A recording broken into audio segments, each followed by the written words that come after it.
ఈ యొక్క నాయకులు ఉపేంద్ర గారు కూడా జాయిన్ అవుతారు. సో ముందుగా మరి మనం విజయ్ నారా గారితో మాట్లాడదాం. ఆయన లైవ్లో సిద్ధంగా ఉన్నారు జూమ్లో. విజయ్ నారా గారు, గుడ్ ఆఫ్టర్నూన్ సార్. మీ వాయిస్ మ్యూట్లో ఉన్నట్టుందండి. ఏం లేదు.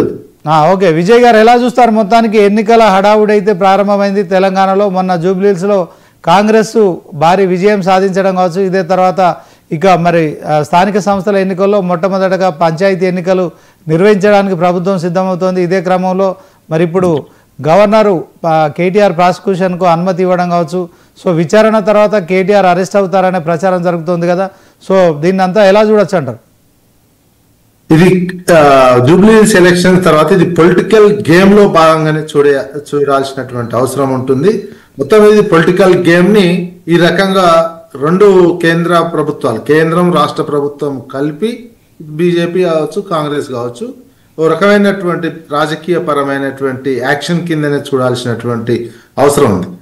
గవర్నర్ అనుమతి ఇవ్వలేదు. జూబ్లీహిల్స్ ఎలక్షన్ అయిపోయిన తర్వాత ప్రాసిక్యూషన్కి ఇచ్చారు.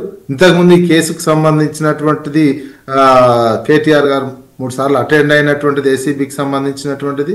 ప్లస్ ఇందులో జరిగినటువంటి అంశం ఏంటంటే అన్ని డబ్బులు పూర్తిగా బ్యాంకు టు బ్యాంకు ఆన్లైన్లో ట్రాన్స్ఫర్ అయినటువంటి అంశం. ఆన్లైన్లో ట్రాన్స్ఫర్ అయినటువంటి మొత్తం 40 కోట్లకు సంబంధించి ట్యాక్స్తో కలిపి 53 కోట్ల రూపాయలు ఈ కార్ రేసుకు సంబంధించినటువంటిది జరిగినాయి. Online transactions జరిగిపోయినాయి. ఆన్లైన్ ఈ బ్యాంకులో ఉన్నటువంటి గవర్నమెంట్ బ్యాంకు నుంచి ఈ దేశంలో ఉన్న బ్యాంకుకు ట్యాక్సులు అవన్నీ కట్ అయిపోయి అయినటువంటి అంశం.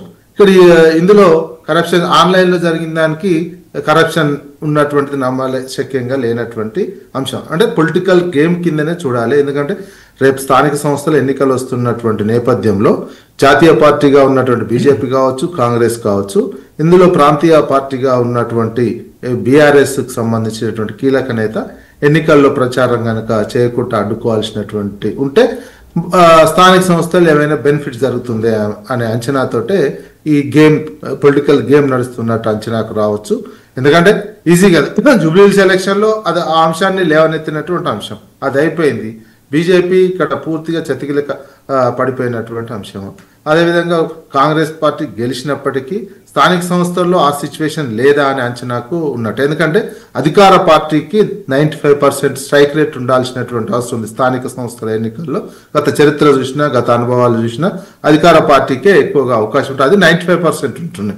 95 to 100% స్థానిక సంస్థల ఫలితాలు అంత అనుకూలంగా లేకపోవడం, ఉన్నటువంటి ఇతర ప్రత్యర్థి పార్టీలకు సంబంధించినటువంటి వాళ్ళని ఎలక్షన్లో కట్టడి చేయడంలో భాగంగానే ఇది చేసిరా అనేది వస్తున్నటువంటి క్వశ్చన్ మార్కు, ఆ రకమైనటువంటి అనుమానాలు మాత్రం ఉన్నాయి.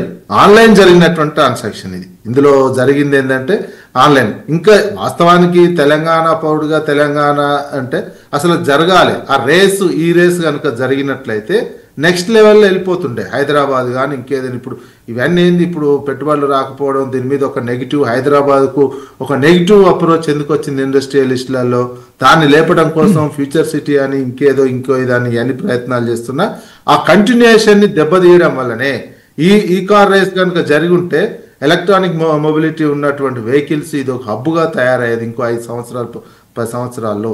ఎందుకంటే భవిష్యత్ అంతా ఎలక్ట్రిక్ వెహికల్స్తే రాజ్యం వెళ్తున్నటువంటిది. ఆ రంగానికి చాలా కీలకమైనటువంటి అవకాశం ఉండే.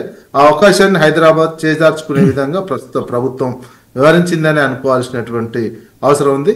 ఇది కేవలం పొలిటికల్ గేమ్ కిందనే చూడాల్సినటువంటి అవసరం ఇందులో ఉంది.